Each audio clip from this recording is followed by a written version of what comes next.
Monday night রয়ে যেমনটা দেখা যায় যে সে জায়গায় রক তিনি ভয়ঙ্করভাবে আক্রমণ করলেন কোডি রোডসকে এবং এবার ডাব্লিউডাব্লিউ ইঙ্গিত দিয়ে দিলেন যে এবার হয়তো জে উসো তিনি ধোঁকা দিয়ে দিতে পারেন কোডি রোডসকে। আজকে মানডে নাইট রয়ের শুরুতে যেমনটা দেখা যায় যে সে জায়গায় আসেন সর্বপ্রথম কোডি রোডস। তিনি এসে সে জায়গায় প্রমোট করতে থাকেন এবং তারপর দেখা যায় যে তাকে ইন্টারফেয়ার করে হলিউড সুপারস্টার তার রক তিনি রিংয়ে এসে কোডি রোডসের ফেস টু ফেস হন। কোডি রোডসের কাছে গিয়ে তার কানে কি জানি বলতে দেখা যায়, তারপর সে জায়গা থেকে রক চলে যায়।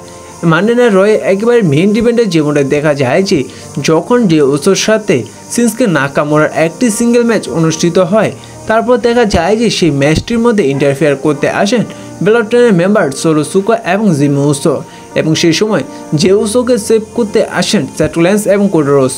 তারা এসে সোলো সিকোয়া এবং জিমি উসোকে আক্রমণ করতে থাকে এবং সেই ম্যাচটি শিনজুকে নাকামোরাকে হারিয়ে জে উসো তিনি জিতে যায়। তারপর দেখা যায় যে সেথ রোলিন্সকে ভয়ঙ্করভাবে আক্রমণ করে দেয় ড্রু ম্যাকইন্টায়ার এসে। পরবর্তীতে দেখা যায় যে কোডি রোডস তিনি একাই জে উসোকে আক্রমণ করতে করতে তাকে ব্যাক স্টেজে নিয়ে যায়। তারপর দেখা যায় যে পিছন থেকে এসে আক্রমণ করে দেয় হলিউড সুপারস্টার তার রক এসে তিনি ভয়ঙ্করভাবে আক্রমণ করতে থাকে ব্যাক স্টেজে কোডি রোডসকে এবং ব্যাক স্টেজে হাতের সামনে যাই পাচ্ছে তাই দিয়ে আক্রমণ করছে কোডি রোডসকে রক তিনি এতটাই ভয়ঙ্করভাবে আক্রমণ করে কোডি রোডসকে, কোডি রোডসের মাথা দিয়ে ব্লাড বেরোতে থাকে। তারপর রক তিনি ক্যামেরার সামনে গিয়ে বলেন যে মামা রোডস, আমি বলেছি তোমার ছেলেকে একেবারে ধ্বংস করে দিব, একেবারে ডিস্ট্রয় করে দিব, আমি সেটাই করেছি। রক তিনি সে জায়গায় বারবার বলে যে তিনি ডাব্লিউডাব্লিউ ফাইনাল বস, তিনি আসল বস ডাব্লিউডাব্লিউ এবং সে জায়গায় রক আরও বলে যে কোডি রোডস তিনি কোনো টাইটেল জিততে পারবে না, শুধু একটি টাইটেল জিততে পারবে, যে টাইটেলটি আমি দিব এবং সেই টাইটেলটির মধ্যে কোডি রোডসের ব্লাড থাকবে।